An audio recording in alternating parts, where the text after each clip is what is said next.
എല്ലാവർക്കും മാത്സ് വാല്യൂവിന്റെ ഏറ്റവും പുതിയ വീഡിയോയിലേക്ക് സ്വാഗതം. അങ്ങനെ നമ്മുടെ വയനാട് എറണാകുളം LDC എക്സാമും കഴിഞ്ഞിരിക്കുകയാണ്.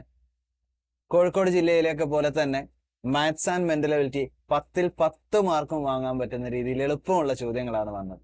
ഓരോ ചോദ്യങ്ങളും എങ്ങനെയാണ് ചെയ്യുന്നത് എന്ന് നമുക്കൊന്ന് ഓടിച്ചു നോക്കാം അല്ലെ. എൻ്റെ പേര് ശരത്. ഒരിക്കൽ കൂടി മാത്സ് വാല്യൂവിന്റെ യൂട്യൂബ് ചാനലിലേക്ക് എല്ലാവരെയും സ്വാഗതം ചെയ്യുന്നു. നമ്മുടെ ഫസ്റ്റ് ചോദ്യം എന്താണെന്ന് നമുക്ക് നോക്കാം. ഒന്നാമത്തെ ചോദ്യം, 3.5 മീറ്റർ നീളമുള്ള കമ്പി രണ്ടായി മുറിച്ച് ഒരു കഷ്ണം വളച്ചൊരു സമചതുരവും മറു കഷ്ണം വളച്ചൊരു സമഭുജ ത്രികോണവും ഉണ്ടാക്കണം. സമചതുരത്തിന്റെയും സമഭുജ ത്രികോണത്തിന്റെയും വശങ്ങൾക്ക് ഒരേ നീളമാണ് എങ്കിൽ വശത്തിന്റെ നീളം എത്ര? അല്ലെ, ഇവിടെ എന്താണ് പറഞ്ഞത്? 3.5 മീറ്റർ നീളമുള്ള കമ്പി രണ്ടായി മുറിച്ച് സമചതുരം ഉണ്ടാക്കണം, സമഭുജ ത്രികോണം ഉണ്ടാക്കണം. സോ നമുക്ക് നോക്കാം. നമുക്കൊരു സമചതുരം എന്ന് പറഞ്ഞിട്ടുണ്ടെങ്കിൽ അതിന്റെ 4 വശവും എന്താണ്? തുല്യമാണ്. 4 വശവും നമുക്ക് എന്തായിട്ട് എടുക്കാം? എ എന്നെടുക്കാം അല്ലെ. 4 വശവും എ ആണ്. സമഭുജ ത്രികോണം എന്ന് പറഞ്ഞാലോ നമുക്ക് 3 വശവും തുല്യമാണ്. 3 വശവും എ എന്നെടുക്കും. അപ്പൊ നിങ്ങൾ നോക്കാം, നമുക്ക് സമചതുരത്തിന്റെ ചുറ്റളവ് അതായത് 4 വശം കൂട്ടിയാൽ 4a ആണ്. സമഭുജ ത്രികോണത്തിന്റെ ചുറ്റളവ് 3a ആണ്. അപ്പൊ നമ്മൾ നോക്കാം, നമ്മുടെ ടോട്ടൽ കമ്പിയുടെ നീളം എന്ന് പറയുന്നത് 3.5 മീറ്റർ ആണ് അല്ലെ. നമ്മുടെ ഉത്തരം നോക്കിക്കേ, സെന്റിമീറ്ററിലാണുള്ളത്. സോ നമുക്ക് ഇതിനെ ഒന്ന് സെന്റിമീറ്ററിലേക്ക് കൺവേർട്ട് ചെയ്യാം. അതിന് 100 കൊണ്ട് ഗുണിച്ചാൽ മതി. മീറ്റർ സെന്റിമീറ്ററിലേക്ക് മാറ്റാൻ 100 കൊണ്ട് ഗുണിച്ചാൽ മതി. സോ 3.5നെ 100 കൊണ്ട് ഗുണിച്ചാൽ നമുക്ക് കിട്ടുന്നത് 350 സെന്റിമീറ്റർ ആണ്. ക്ലിയർ ആണല്ലോ? 350 സെന്റിമീറ്റർ. ഇതാണ് നമ്മളെ ടോട്ടൽ ലെങ്ത് കമ്പിയുടെ. ഈ കമ്പി മുറിച്ചിട്ടാണ് നമ്മൾ സമചതുരവും സമഭുജ ത്രികോണവും ഉണ്ടാക്കുന്നത്.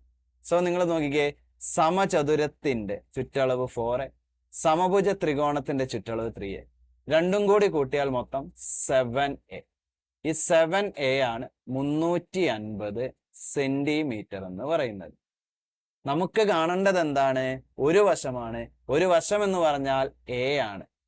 സോ a കാണാൻ 350, 7 സമത്തിന് ഇപ്പുറത്തേക്ക് വരുമ്പോൾ ഡിവൈഡഡ് ബൈ 7. ക്ലിയർ ആണല്ലോ? സോ 35-ൽ 7 5 തവണയാണ് എങ്കിൽ 350-ൽ 50 തവണയാണ്. ഒരു വശം എന്നുള്ളത് നമുക്ക് എന്ത് കിട്ടുന്നോ? 50 സെന്റിമീറ്റർ. നമ്മുടെ ഉത്തരം ഓപ്ഷനിലുണ്ട് അല്ലെ, 50 സെന്റിമീറ്റർ. ഓപ്ഷൻ ബി ആണ്. അപ്പൊ ഇത്രയേ ഉള്ളൂ. ഒരു വലിയൊരു കമ്പി നമ്മൾ രണ്ടാക്കി ഒരു സമചതുരവും ഒരു സമഭുജ ത്രികോണവും ഉണ്ടാക്കുന്നു. അതിന്റെ ഒരു വശത്തിന്റെ അളവാണ് ചോദിച്ചത്. സോ സമഭുജ ത്രികോണത്തിന്റെ 3aയും സമചതുരത്തിന്റെ 4aയും കൂട്ടുമ്പോൾ മൊത്തം 7a ആണ് 350. അപ്പൊ ഒരു വശം നമുക്ക് 50 സെന്റിമീറ്റർ എന്ന് കിട്ടുന്നു. ക്ലിയർ ആയെന്ന് വിചാരിക്കുന്നു. നമുക്ക് അടുത്ത ചോദ്യം എന്താണെന്ന് നോക്കാം. അടുത്തത് പ്രോഫിറ്റ് ആൻഡ് ലോസിലെ ഏറ്റവും എളുപ്പമുള്ള ചോദ്യം അല്ലെ. എന്താണ് ചോദ്യം? ഗാന്ധി ജയന്തിക്ക് 30% വിലക്കിഴിവ് അനുവദിച്ചപ്പോൾ ഒരാൾ 3500 രൂപ കൊടുത്ത് ഖാദി വസ്ത്രങ്ങൾ വാങ്ങി. എത്ര രൂപ വിലയുള്ള വസ്ത്രങ്ങളാണ് അയാൾക്ക് കിട്ടിയത്? അതായത് ഒരു ഉൽപ്പന്നത്തിന് ഡിസ്കൗണ്ട് നൽകുകയാണ് 30%. എങ്കിൽ 30% ഡിസ്കൗണ്ട് കഴിച്ച് 70 എങ്കിൽ 30% ഡിസ്കൗണ്ട് കഴിച്ച് 70% അയാൾ അത് വാങ്ങിയത്. അപ്പൊ 70% 3500. അതിന്റെ യഥാർത്ഥ വില, ഡിസ്കൗണ്ടിന് മുന്നേയുള്ള വില എന്ന് പറയുന്നത് അപ്പോ 100% ആയിരിക്കും. അത് നമുക്ക് എക്സ് എന്ന് കൊടുക്കും. എക്സ് കണ്ടുപിടിച്ചാൽ മതി. സോ ഇവിടെ എക്സ് കണ്ടുപിടിക്കാൻ ക്രോസ് മൾട്ടിപ്ലൈ ചെയ്യുക. ക്രോസ് മൾട്ടിപ്ലൈ ചെയ്യുക എന്ന് പറഞ്ഞാൽ എക്സ് സമം ഈ 100നെ മേലേക്ക് കൊണ്ടുപോയി ഗുണിക്കാം. അപ്പൊ നമുക്ക് 3500 ഗുണിക്കണം 100 എന്ന് കിട്ടുന്നു. 70നെ താഴേക്ക് വരുമ്പോൾ ഹരണമായിട്ട് മാറും. ഡിവൈഡഡ് ബൈ 70 എന്ന് കിട്ടും. റെഡിയാണോ? 0 0 വെട്ടി 35-ൽ 7 5 തവണ. ഇവിടെ 500 ഗുണം 10 5000. യഥാർത്ഥ വില 5000. അടുത്ത ചോദ്യം, മാത്സിന്റെ ഒരു ബേസ് ഉള്ള ഒരാൾക്ക് വളരെ എളുപ്പത്തിൽ ചെയ്യാൻ പറ്റുന്ന ചോദ്യമാണ് അല്ലെ. ചോദ്യം ഇത്രയേ ഉള്ളൂ. അച്ചുവിന്റെ വീടിന്റെ ചുമര് തേക്കുന്നതിന് സിമന്റും മണലും 1:5 എന്ന അംശബന്ധത്തിലാണ്. ഇതിനായി 45 ചാക്ക് സിമന്റ് വാങ്ങി എത്ര ചാക്ക് മണൽ വാങ്ങണം? അതായത് ഇത്രയേ ഉള്ളൂ. അച്ചുവിന്റെ വീടിന്റെ ചുമര് തേക്കാൻ സിമന്റും മണലും അല്ലെ, സിമന്റും മണലും 1:5 എന്ന അംശബന്ധത്തിലാണ്. അതായത് 1 ചാക്ക് സിമന്റ് ആണ്, 5 ചാക്ക് മണൽ വേണം, 5 മടങ്ങ് മണൽ വേണം. അപ്പൊ ഇവിടെ നോക്കിയേ, 45 ചാക്ക് സിമന്റ് വാങ്ങിയിട്ടുണ്ട്. അതായത് ഈ അംശബന്ധ പ്രകാരം ഒരു യൂണിറ്റ് എന്ന് പറയുന്നത് എത്രയാണ്? 45 ചാക്കാണ്. മണൽ അപ്പം നമുക്ക് എത്ര യൂണിറ്റ് കിട്ടണം? 5 യൂണിറ്റ് കിട്ടണം. അപ്പൊ നമ്മൾ 45 ഗുണം എന്ത് ചെയ്താൽ മതി? 5 ചെയ്താൽ മതി. 45ന് 5 കൊണ്ട് ഗുണിക്കാം. ഒന്നെങ്കിൽ 10 കൊണ്ട് ഗുണിക്കുമ്പോൾ 450, അതിന്റെ പകുതി എടുത്താൽ മതി. 450ന്റെ പകുതി എത്രയാ? 400ന് 200, 50ന് 25, മൊത്തം 225. അതും അല്ലെങ്കിൽ 45 ഗുണം 5 ഗുണിച്ചാലും മതി. 5 ഗുണം 5 25ന് 2 മാറ്റി 4ഉം 5ഉം ഗുണിച്ച 20ഉം 2 22. നമ്മുടെ ഉത്തരം 225. ഓപ്ഷൻ ഡി ആണ് ഉത്തരം വരുന്നത്. പരീക്ഷയ്ക്ക് കുറച്ച് പേര് ഒന്ന് സമയമെടുത്ത് ചെയ്യേണ്ടി വന്ന ഒരു ചോദ്യം ഇതാണ്. എന്നാലും വളരെ എളുപ്പമുള്ള ചോദ്യം തന്നെയാണ്. ചുറ്റളവൊക്കെ നമ്മൾ ഏറ്റവും ബേസ് സാധനമാണ് ജോമെട്രീന്റെ അല്ലെ. ചോദ്യം ഇത്രയേ ഉള്ളൂ. ഒരു ചതുരത്തിന്റെ ചുറ്റളവ് 26 സെന്റിമീറ്റർ ആണ്. അപ്പൊ നമുക്ക് ഒരു ചതുരം വരയ്ക്കാം. ചതുരത്തിന് എന്തൊക്കെ ഉണ്ടാകും? നീളം ഉണ്ടാകും, വീതി ഉണ്ടാകും, ലെങ്ത് ഉണ്ടാകും, ബ്രെഡ്ത്ത് ഉണ്ടാകും. ഇത് എല്ലാണ് ഇവിടെ L, ഇത് B ആണെങ്കിൽ ഇവിടെ എന്താണ്? B അല്ലെ. അപ്പൊ അതിന്റെ ചുറ്റളവ് 4 വശവും കൂട്ടുന്നത്. അപ്പൊ നമുക്ക് 2 × L + B എന്നുള്ളത്. 2 × L + B എത്രയാണ്? 26. ക്ലിയർ ആണല്ലോ. ഈ ചതുരത്തിന്റെ നീളം 2 മടങ്ങും വീതി 3 മടങ്ങുമാക്കി മറ്റൊരു ചതുരം വരച്ചു. അപ്പൊ നമുക്ക് മറ്റൊരു ചതുരം വരയ്ക്കാം. അപ്പൊ നിങ്ങൾ നോക്കുക, ഈ ചതുരത്തിന്റെ മറ്റൊരു ചതുരത്തിന്റെ നീളം 2 മടങ്ങ്, അതായത് Lന്റെ സ്ഥാനത്ത് 2L എന്നായി, പഴയ ലെങ്ത്തിന്റെ ഇരട്ടിയായി. വീതി പഴയ വീതിയുടെ 3 മടങ്ങ് 3B ആയി. അപ്പൊ നമുക്ക് അതിന്റെ ചുറ്റളവ് 62 സെന്റിമീറ്റർ എന്ന് തന്നു. അപ്പൊ നമുക്ക് ഇങ്ങനെ എഴുതിക്കൂടെ? ഇത് ഒന്നാമത്തേതിന്റെ ചുറ്റളവാണ്. ഇനി രണ്ടാമത്തതിന്റെ 2 × L + Bക്ക് പകരം 2L + 3B എന്ന് കൊടുക്കും. അത് എത്രയാണ്? 62. അങ്ങനെയാണെങ്കിൽ ഇവിടത്തെ ഈ 2 സമത്തിന് ഇപ്പുറത്തേക്ക് കൊണ്ടുവന്നു. ഞാൻ ഈ സമത്തിന് ഇപ്പുറത്തേക്ക് കൊണ്ടുവന്ന് ഹരിച്ചു. അപ്പൊ ഞാൻ ഇങ്ങനെ എഴുതുന്നു, 2L + 3B എന്ന് പറയുമ്പോൾ 62ന്റെ പകുതി. 62ന്റെ പകുതി എത്രയാണ്? 30. അപ്പൊ ഞാൻ ഇവിടെ ഇക്വേഷൻ രണ്ടാമത്തേത് എടുക്കുന്നു. അപ്പൊ നിങ്ങൾ നോക്കിയേ, 2L + 3B എത്രയാണ്? 31. ഞാൻ ഈ ഒന്നാമത്തെ ഇക്വേഷനെയും ഈ 2 ഉള്ളിലേക്ക് ഗുണിക്കുമ്പോൾ നമുക്ക് അതിനെ എങ്ങനെ എഴുതാം? 2L + 2B = 20. രണ്ടാമത്തെ ഇക്വേഷൻ എന്തായി? 2L + രണ്ടാമത്തേതല്ല, ഒന്നാമത്തെ ഇക്വേഷൻ എന്തായി? 2L + 2B = 26. ഇത്രയും ക്ലിയർ ആണല്ലോ. ഒന്നുകൂടി ഞാൻ പറയാം. നമ്മുടെ ആദ്യത്തെ ചതുരത്തിന്റെ ചുറ്റളവ് 2 × L + B 26, ഒന്നാമത്തെ ഇക്വേഷൻ. രണ്ടാമത്തെ ചതുരത്തിൻ്റെത് നീളം ഇരട്ടിച്ച് വീതി 3 മടങ്ങായി. അപ്പൊ 2 × L + B എന്നുള്ളതിന് പകരമാണ് ഇവിടെ 2L + 3B എന്ന് കൊടുക്കും. അത് 62. അതിൽ ഈ 2 ഇപ്പുറത്ത് വന്ന് ഡിവൈഡ് ചെയ്തപ്പോൾ 2L + 3B = 31. ഒന്നാമത്തെ ഇക്വേഷൻ ഗുണിച്ചെഴുതിയപ്പോൾ 2L + 2B = 20. ഞാൻ ഇവിടെ ചെയ്യുന്നത് രണ്ടാമത്തെ ഇക്വേഷനിൽ നിന്നും ഒന്നാമത്തെ ഇക്വേഷൻ മൈനസ് ചെയ്യും. ശ്രദ്ധിക്കുക. അപ്പൊ ഇവിടെ നമുക്ക് 2L നിന്ന് 2L പോയാൽ അതങ്ങ് ക്യാൻസൽ ആയിപ്പോയി. 3Bയിൽ നിന്ന് 2B പോയാൽ B = 31 ന്ന് 26 പോയാൽ 5. 31 ന്ന് 26 പോയാൽ എത്രയാണ്? 5. അപ്പൊ നമ്മളോട് ചോദിച്ചത് വീതിയല്ല, ആദ്യത്തെ ചതുരത്തിന്റെ നീളമാണ്, ലെങ്ത് കാണണം. അപ്പൊ നമ്മൾ വീണ്ടും ഇക്വേഷനിലേക്ക് വന്നു. ഒന്നാമത്തെ ചതുരത്തിന്റെ ചുറ്റളവ് വീണ്ടും എഴുതുന്നു. 2 × L + B എന്ന് പറയുന്നത് 26. എങ്കിൽ നമുക്ക് L + B എന്ന് പറയുമ്പോൾ ഈ 2 വീണ്ടും ഇപ്പുറത്ത് കൊണ്ടുവന്ന് ഹരിക്കുമ്പോൾ 13 ആയി, 26. സോ L പ്ലസ് വീതി 5 എന്ന് കൊടുക്കുമ്പം L + 5 13, L = 13 പ്ലസ് 5 ഇപ്പുറത്ത് വന്നു -5 ആയി അല്ലെ. അപ്പൊ നമുക്ക് എന്ത് കിട്ടുന്നു? 8. അപ്പൊ നമ്മുടെ ആദ്യത്തെ ചതുരത്തിന്റെ നീളം എത്രയാണ്? 8. സോ ഇതാണ് കുറച്ചൊന്ന് സ്റ്റെപ്പ് ബൈ സ്റ്റെപ്പ് ചെയ്യാനുള്ള സാധനം. എന്നാലും നല്ലൊരു ഐഡിയ ഉള്ള ഒരാൾക്ക് ഇത്രയൊന്നും സ്റ്റെപ്പ് ഇല്ലാതെ കുറച്ച് ഫാസ്റ്റ് ആയിട്ടൊക്കെ ചെയ്യാൻ പറ്റുന്ന ചോദ്യം തന്നെയാണ്. 1 മാർക്ക് എല്ലാവർക്കും ഇതും കിട്ടിയിട്ടുണ്ടെന്ന് വിചാരിക്കുന്നു. നമുക്ക് അടുത്ത ചോദ്യത്തിലേക്ക് പോവാം.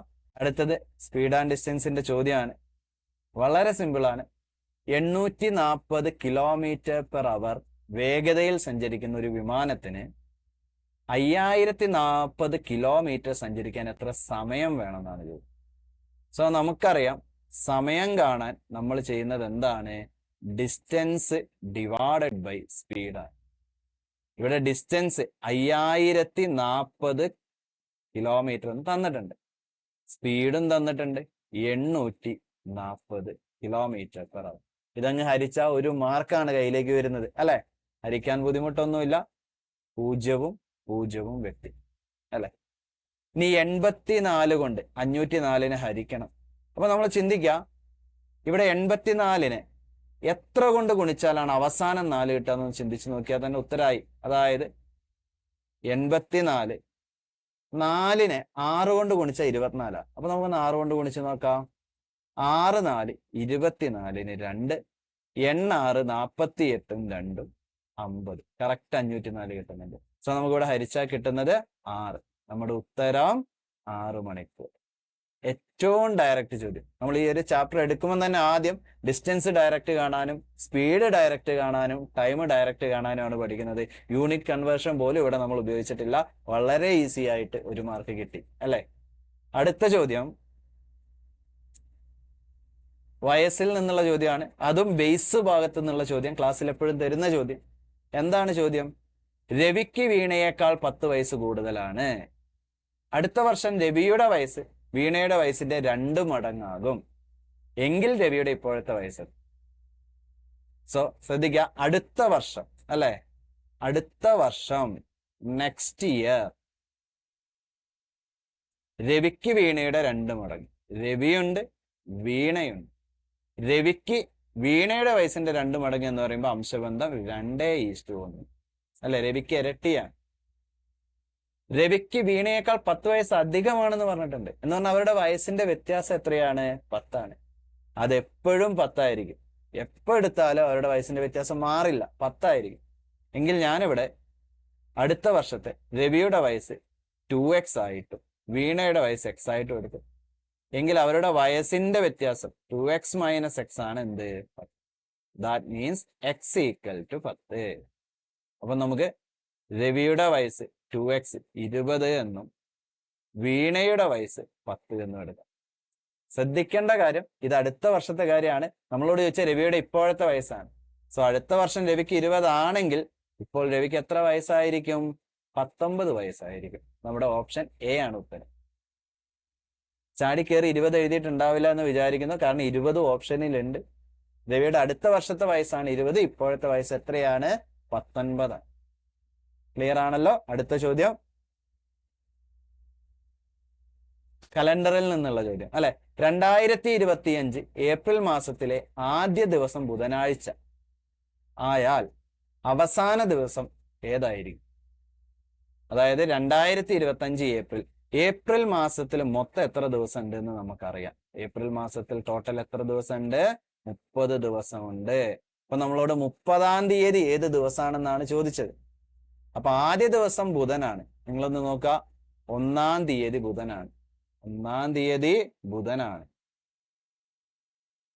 കൃത്യം 7 കൂട്ടി വരുന്നതൊക്കെ സെയിം ദിവസമായിരിക്കും, ഒരേ ദിവസമായിരിക്കും. നമ്മൾ കലണ്ടറിൽ പഠിക്കാറുണ്ട്. അപ്പൊ ഞാൻ 1-നോട് 7 കൂട്ടി 8 ബുധനാണ്.